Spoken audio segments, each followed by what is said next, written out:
Welcome to the marvelous land of Oz. I'm Mardell, reading Dorothy and the Wizard in Oz by L. Frank Baum.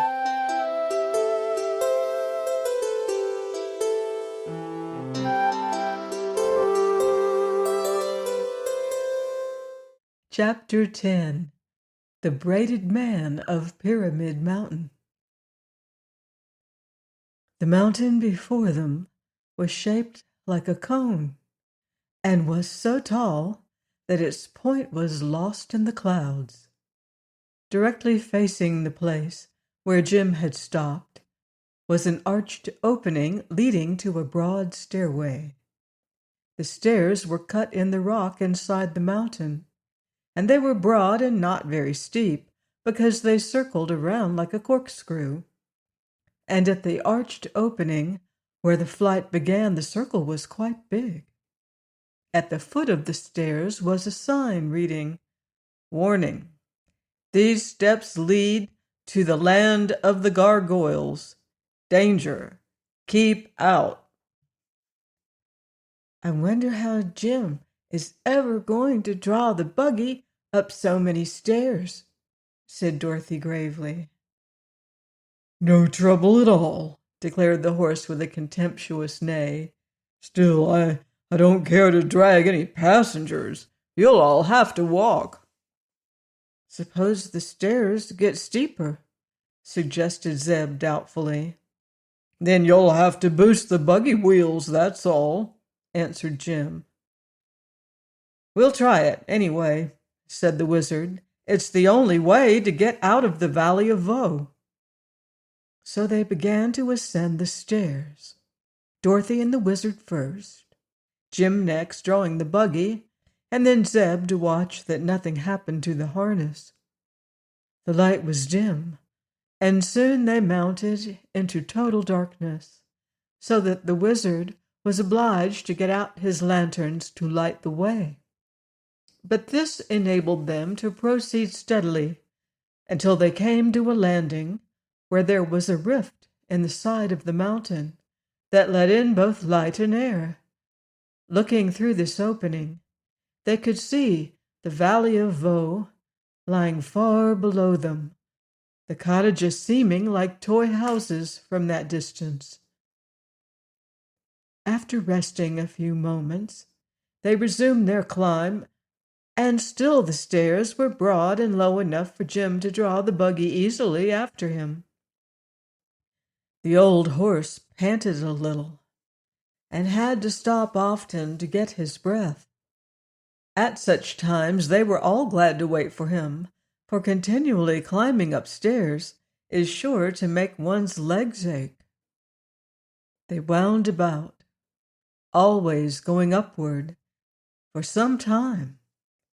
The lights from the lanterns dimly showed the way, but it was a gloomy journey, and they were pleased when a broad streak of light ahead assured them that they were coming to a second landing. Here, one side of the mountain had a great hole in it, like the mouth of a cavern, and the stairs stopped at the near edge of the floor and commenced ascending again at the opposite side. The opening in the mountain was on the side opposite to the Valley of Voe, and our travelers looked out upon a strange scene. Below them was a vast space, at the bottom of which was a black sea with rolling billows, through which little tongues of flame constantly shot up. Just above them, and almost on a level with their platform, were banks of rolling clouds, which constantly shifted position and changed color. The blues and grays were very beautiful, and Dorothy noticed that on the cloud banks sat or reclined fleecy, shadowy forms of beautiful beings who must have been the cloud fairies. Mortals who stand upon the earth and look up at the sky cannot often distinguish these forms, But our friends were now so near to the clouds that they observed the dainty fairies very clearly. "Are they real?" asked Zeb in an awed voice. "Of course," replied Dorothy softly. "They're the cloud fairies." "They seem like open work," remarked the boy, gazing intently. "If I should squeeze one, there wouldn't be anything left of it." In the open space between the clouds and the black bubbling sea far beneath could be seen an occasional strange bird winging its way swiftly through the air. These birds were of enormous size and reminded Zeb of the rocks he had read about in the Arabian Nights. They had fierce eyes and sharp talons and beaks, and the children hoped none of them would venture into the cavern. "Well, I declare!" suddenly exclaimed the little wizard. "What in the world is this?" They turned around and found a man standing on the floor in the center of the cave, who bowed very politely when he saw he had attracted their attention. He was a very old man, bent nearly double, but the queerest thing about him was his white hair and beard. They were so long that they reached to his feet, and both the hair and beard were carefully plaited into many braids, and the end of each braid fastened with a bow of colored ribbon. "Where did you come from?" asked Dorothy wonderingly. "No place at all," answered the man with the braids. "That is, not recently. Once I lived on top of the earth, but for many years I've had my factory in this spot, halfway up Pyramid Mountain." "Are we only halfway up?" inquired the boy in a discouraged tone. "I believe so, my lad," replied the braided man.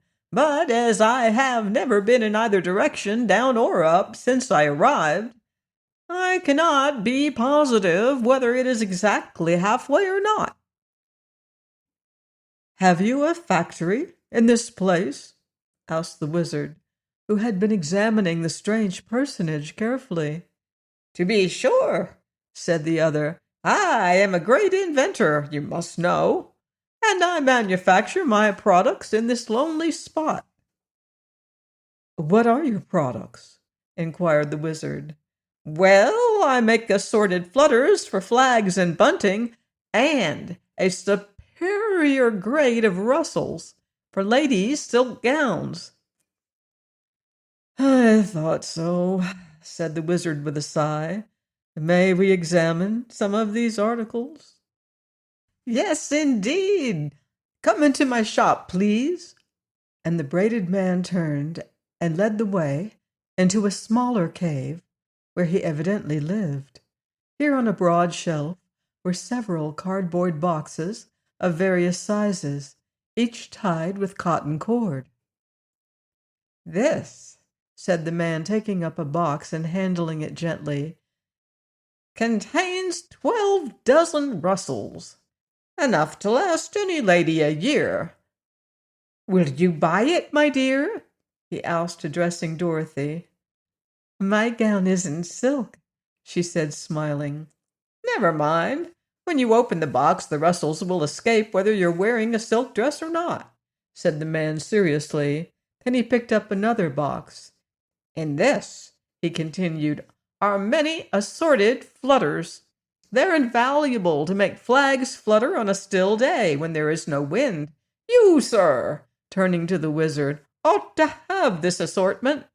Once you've tried my goods, I'm sure you will never be without them." "I have no money with me," said the wizard evasively. "I do not want money," returned the braided man, "for I could not spend it in this deserted place if I had it. But I would very much like a blue hair ribbon. You will notice my braids are tied with yellow, pink, brown, red, green, white, and black, but I have no blue ribbons." "I'll get you one," cried Dorothy, who was sorry for the poor man, so she ran back to the buggy and took from her suitcase a pretty blue ribbon. It did her good to see how the braided man's eyes sparkled when he received this treasure. "You've made me very, very happy, my dear," he exclaimed, and then he insisted on the wizard taking the box of flutters and the little girl accepting the box of rustles.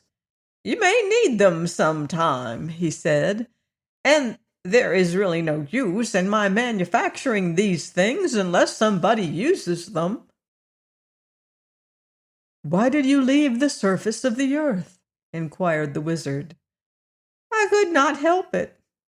It is a sad story, but if you will try to restrain your tears, I will tell you about it. On Earth, I was a manufacturer of imported holes for American Swiss cheese, and I will acknowledge that I supplied a superior article which was in great demand. Also, I made pores for porous plasters and high-grade holes for donuts and buttons. Finally, I invented a new adjustable post hole, which I thought would make my fortune. I manufactured a large quantity of these post holes, and having no room in which to store them, I set them all end to end, and put the top one in the ground. That made an extraordinary long hole, as you may imagine, and reached down far into the earth. And as I leaned over it to try to see to the bottom, I lost my balance and tumbled in. Unfortunately, the hole led directly into the vast space you see outside this mountain, but I managed to catch a point of rock that projected from this cavern and so saved myself from tumbling headlong into the black waters beneath, where the tongues of flame that dart out would certainly have consumed me. Here, then, I made my home, and although it is a lonely place, I amuse myself making rustles and flutters, and so get along very nicely." When the braided man had completed this strange tale, Dorothy nearly laughed, because it was all so absurd. But the wizard tapped his forehead significantly to indicate that he thought the poor man was crazy. So they politely bade him good day and went back to the outer cavern to resume their journey. Please join me next time for more magical adventure here on the marvelous land of Oz. Goodbye for now. See you in Oz.